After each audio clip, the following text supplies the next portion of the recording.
Can I start by thanking the Mayor for his immediate and continuing direct support to the residents of Finsbury Park.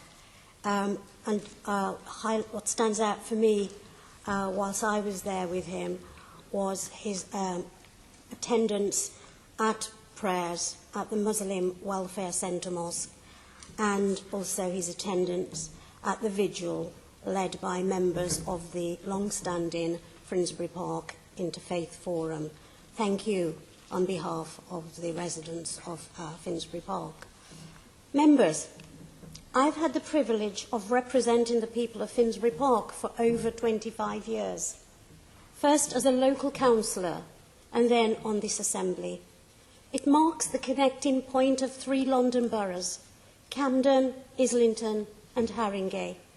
It is an area that welcomes everyone, and as a result, it's as diverse as it gets, whether we look at ethnicity, class, religion, culture or age. At one time, it was a forgotten area. It was severely deprived, and it was susceptible to radical views. Members, it was so susceptible that you will know, because its records show, that Finsbury Park Mosque was taken over by who we now call a known terrorist, Abu Hamza. It was worshippers from that mosque who said, "We will not tolerate this because Islam is a peaceful faith." And they went, and beyond the bridge, some 400 yards away, they found a shop with a garage, with space behind it, and working with the community, working with councillors, working with myself and others, they were able to navigate the planning system, they were able to come together, and they now have a wonderful centre. That's the spirit that, if you like, fuels this area. We will not stand for nonsense. We will not be divided. Over the years, it has changed dramatically. Regeneration has helped, but the key success has been the strengthening of community endeavour, of collaboration across boundaries, and most importantly of all, a respect for all. The attack on our community this week will not succeed.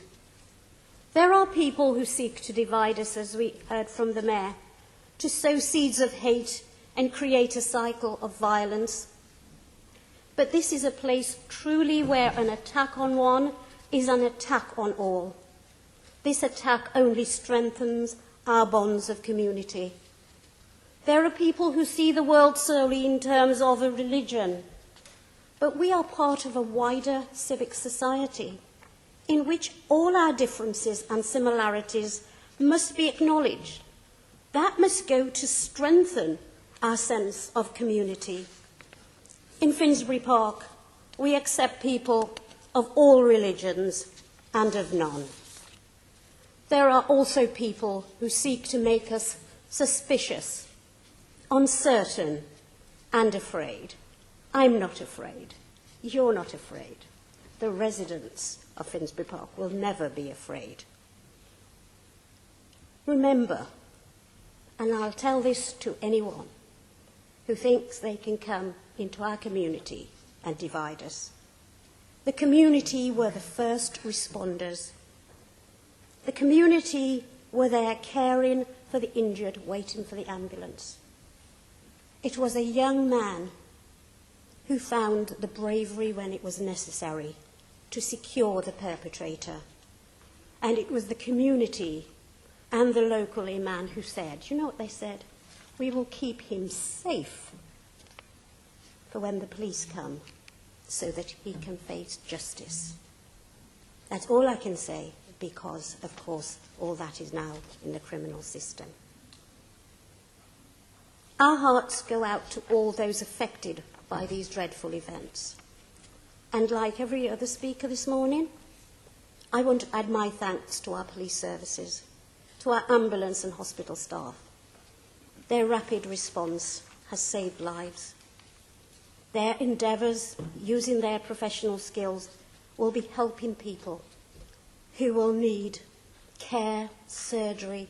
I did burns nursing.